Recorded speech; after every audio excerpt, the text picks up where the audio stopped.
అలజడి సృష్టించి పొగబాంబులు వేసినటువంటి దానికి కారకులు ఎవరో తేల్చమని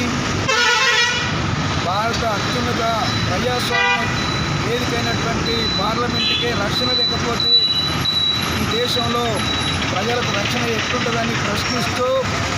దాని మీద హోంమంత్రి కానీ ప్రధానమంత్రి గారు కానీ పార్లమెంట్లో ప్రకటన చేయాలని ఇళ్లను కఠినంగా శిక్షించాలని ఆ పొగబాంబులు వేసినటువంటి దోషులకు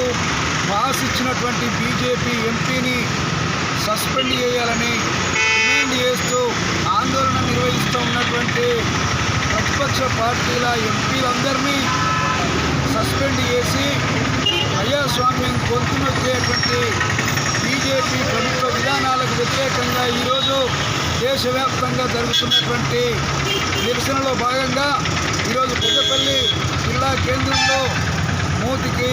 నల్లగుడ్డలు కట్టుకొని నిరసన వ్యక్తం చేయడం జరిగింది. భారత ప్రభుత్వం నరేంద్ర మోడీ గారి నాయకత్వంలో ఉన్నటువంటి నియంతృత్వ ప్రభుత్వం ఇక్కడ ఉన్నటువంటి